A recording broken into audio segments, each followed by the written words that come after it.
अस्सलाम वालेकुम 9th class students. आज हम लोग चैप्टर नंबर 2 का जो टॉपिक स्टार्ट करेंगे वो है जी कंप्यूटर सॉफ्टवेयर। स्टूडेंट्स, हम लोगों ने प्रीवियस लेक्चर में बेसिकली कंप्यूटर को डिस्कस किया था कि what is computer and basic components of computer. So students, we have the two main components of computer. First one is hardware and the second one is software. और hardware को हमने previous lecture में detail से discuss किया था, जिसमें हमने ये कहा था कि कंप्यूटर के जितने भी फिज़िकल पार्ट्स हैं जिनको हम टच कर सकते हैं, देख सकते हैं, वो बेसिकली हार्डवेयर्स हैं। और हार्डवेयर्स को हमने कैटेगराइज़ किया था 3 हिस्सों में। एक हमारे पास होता है जी इनपुट यूनिट, प्रोसेसिंग यूनिट या सिस्टम यूनिट, और लास्ट वन जो है वो हमारे पास है जी आउटपुट यूनिट। ये सब डिस्कशन हमने प्रीवियस लेक्चर में की थी। तो स्टूडेंट्स, हम लोगों ने हार्डवेयर को तो डिस्कस कर लिया, लेकिन आज हम कंप्यूटर के दूसरे मेन कंपोनेंट को डिस्कस करेंगे, जिसका नाम है जी computer software. So let's start students. Basically software की जो डेफिनेशन है वो हमें क्या बताती है कि set of instructions given to the computer, कि हिदायत का वो सेट जो हम किसको देते हैं, कंप्यूटर को देते हैं। और क्यों देते हैं? To solve a particular problem.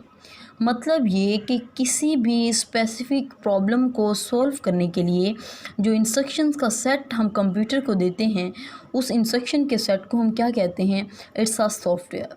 याद रखिएगा स्टूडेंट्स, हम लोगों ने कहा कि सेट ऑफ इंस्ट्रक्शंस, मतलब ये कि ऐसी इंस्ट्रक्शंस जो हम कंप्यूटर को देते हैं, और वो कैसे देते हैं? वो हम प्रोग्रामिंग के थ्रू देते हैं। इट मीन्स कंप्यूटर को सेट ऑफ इंस्ट्रक्शंस देने के लिए हम प्रोग्रामिंग लैंग्वेजेस का यूज़ करते हैं, जो क्या करती हैं, बेसिकली किसी प्रॉब्लम को सॉल्व करने के लिए यूज़ होती हैं। ठीक है, या सॉफ्टवेयर्स को डेवलप करने के लिए प्रोग्रामिंग लैंग्वेजेस यूज़ होती हैं। तो स्टूडेंट्स, हमारे पास सॉफ्टवेयर की 2 मेन टाइप्स हैं। एक है हमारे पास सिस्टम सॉफ्टवेयर और एक है जी एप्लीकेशन सॉफ्टवेयर। सबसे पहले हम लोग सिस्टम सॉफ्टवेयर को देखते हैं। देखिए स्टूडेंट्स, इसके नाम से ज़ाहिर हो रहा है सिस्टम, मतलब एक ऐसा software which control the whole system. एक ऐसा सिस्टम जो हमारे सिस्टम के कामों को, हमारे सिस्टम के एक्टिविटीज़ को, ऑपरेशंस को जो कंट्रोल करता है, उस सॉफ्टवेयर को हम सिस्टम सॉफ्टवेयर का नाम देते हैं। किसका नाम देते हैं? System software.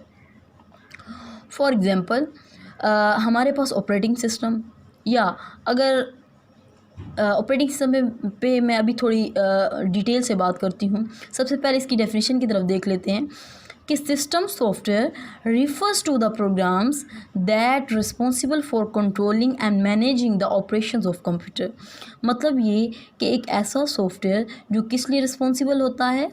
कंप्यूटर के तमाम ऑपरेशंस को कंट्रोल करना, उनको किस तरह से मैनेज करना है, बेसिकली ये सब कुछ डिसाइड कौन करता है? System software. देखिए, मैंने यहाँ इसकी कुछ एग्जांपल्स दी हैं, लाइक ऑपरेटिंग सिस्टम, यूटिलिटीज़ में हमारे पास फाइल मैनेजर है, डिस्प्ले मैनेजर है। तो जस्ट हम एक एग्जांपल देख लेते हैं फ़िलहाल।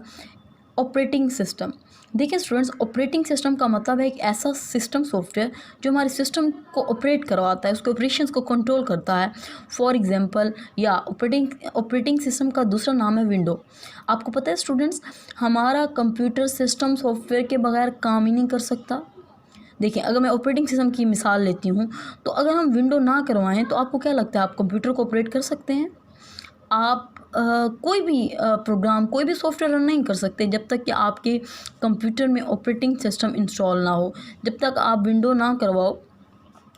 विंडो से पहले तो वो ब्लैंक है। ठीक है, तो स्टूडेंट्स, हमें सिस्टम, हमारे कंप्यूटर्स में ऑपरेटिंग सिस्टम का होना बहुत ज़रूरी है। ठीक है, जो क्या करता है, हमारे सिस्टम के तमाम कामों को कंट्रोल करता है। फॉर एग्जांपल, कंप्यूटर को हमने ऑन करना है, ऑफ़ करना है, कुछ सेव करना है, कुछ ओपन करना है, क्लोज, ये सब कुछ जो है ये बेसिकली ऑपरेटिंग सिस्टम कंट्रोल करता है। ठीक है, तो स्टूडेंट्स, हमारे पास जो लास्ट टाइप है इसकी सॉफ्टवेयर की, वो है जी एप्लीकेशन सॉफ्टवेयर।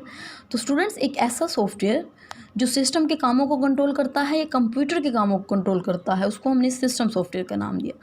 एक ऐसा सॉफ्टवेयर जो किससे बनाया जाता है? Which is just design for users, जो स्पेसिफिक यूज़र्स के लिए या यूज़र्स के लिए जो डिज़ाइन किया जाता है, उस सॉफ्टवेयर को हम लोग एप्लीकेशन सॉफ्टवेयर का नाम देते हैं।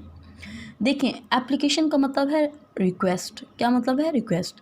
तो मतलब ये कि ये एक ऐसा सॉफ्टवेयर होता है जो कि अकॉर्डिंग टू यूज़र रिक्वायरमेंट्स या यूज़र रिक्वेस्ट के मुताबिक जो बनाया जाता है उसको हम एप्लीकेशन सॉफ्टवेयर का नाम देते हैं। कंप्यूटर इसके बगैर काम कर सकता है, ये एक ऑप्शनल सॉफ्टवेयर है, हम अपनी नीड के मुताबिक इन सॉफ्टवेयर्स को यूज़ करते हैं। तो स्टूडेंट्स, हमारे पास इसके एग्जांपल्स हैं वर्ड प्रोसेसर, स्प्रेडशीट, डेटाबेस, ये सारे के सारे एप्लीकेशन सॉफ्टवेयर। देखिए, वर्ड प्रोसेसर में हम लोग क्या करते हैं? टाइपिंग करते हैं, वर्ड्स क्रिएट करते हैं, वर्ड्स जनरेट करते हैं।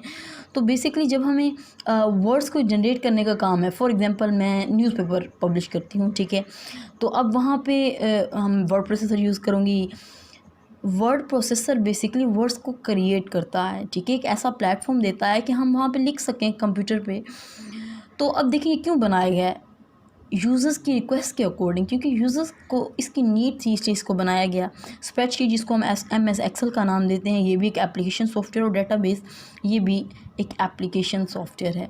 तो स्टूडेंट्स, ये सॉफ्टवेयर जो है ये लॉन्ग क्वेश्चन के लिहाज से बहुत ही ज़्यादा इम्पोर्टेंट है, very very important long question according to the board examination, ठीक है। तो स्टूडेंट्स, ज़रा इसको बहुत अच्छे तरीके से कीजिएगा। सो हम नेक्स्ट लेक्चर में इंशाल्लाह नेक्स्ट टॉपिक डिस्कस करेंगे। Thank you.